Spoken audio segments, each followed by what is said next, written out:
एक सवाल मेरा आपसे है, आप अपनी सोसाइटी के सिक्योरिटी गार्ड के बारे में कितना जानते हैं? प्लम्बर की विचारधारा पर कभी ध्यान दिया है क्या? या फिर वो मैकेनिक जो आपकी कार या बाइक की खराबी ठीक करता है?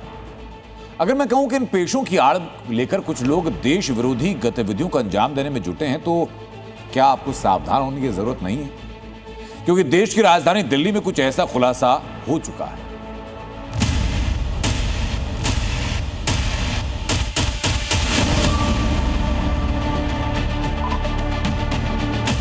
गजवाए हिंद हिंदुस्तान की धरती पर नहीं होगा।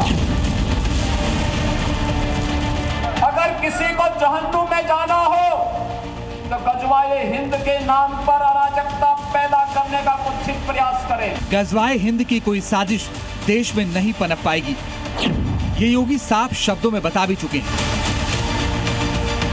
और अभी हाल के दिनों में यूपी एटीएस ने पाकिस्तानी हैंडलर्स के इशारे पर काम करने वाले 4 आतंकियों को गिरफ्तार करके साबित भी कर दिया।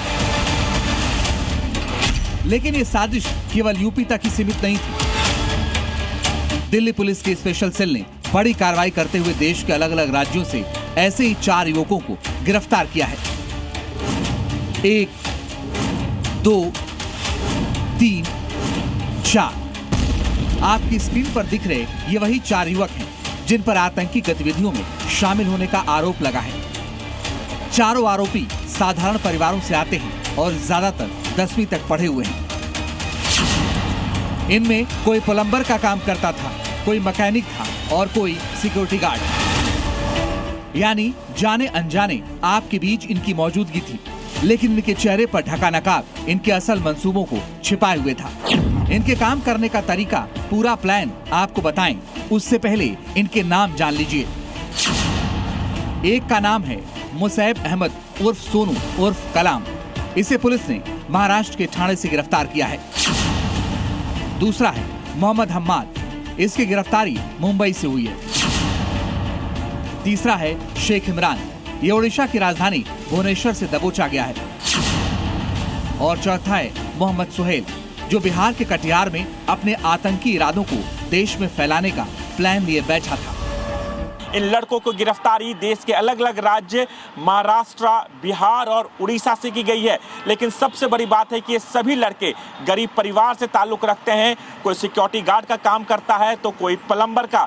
लेकिन इन लोगों को सबसे महत्वपूर्ण काम ये दिया गया था, इन तमाम लड़कों को जोड़ते थे जो सोशल मीडिया के जरिए इनके संपर्क में आते थे और उन्हें नफरती सोच के लिए तैयार करते थे।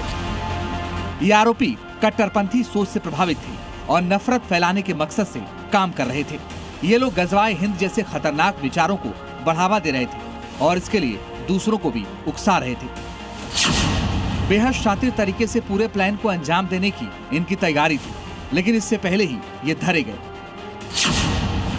जांच में सामने आया है कि सभी आरोपी एनक्रिप्टेड सोशल मीडिया प्लेटफॉर्म पर बने ग्रुप्स के जरिए जुड़े हुए थे। इन ग्रुप्स में जिहाद और गजवाए हिंद पर चर्चाएं होती थी। आतंकी विचारधारा, जिहाद और हथियारों की बात होती थी। ये ग्रुप्स बनाकर युवाओं को कट्टरपंथ की ओर प्रेरित कर रहे थे और जिहाद के नाम पर भर्ती अभियान चला रहे थे।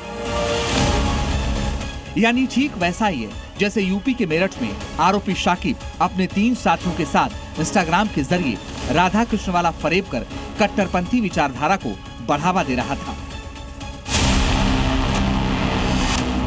ये आरोपी बहुत जल्द किसी बड़ी आतंकी गतिविधि को अंजाम तक पहुंचाने के फिराक में थे। इसके लिए इन्होंने अपने काम बांट दिए थे और ये चारों बहुत तेजी के साथ इस पर काम कर रहे थे।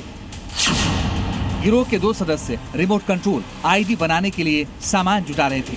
जांच में पता चला है कि बॉल बेयरिंग, कील, खिलौना, कार भी जुटाए जा चुके थे।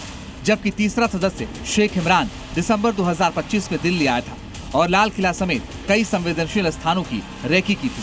और चौथा सदस्य सोशल मीडिया के जरिए हथियार और विस्फोटक जुटाने के लिए उकसा रहा था।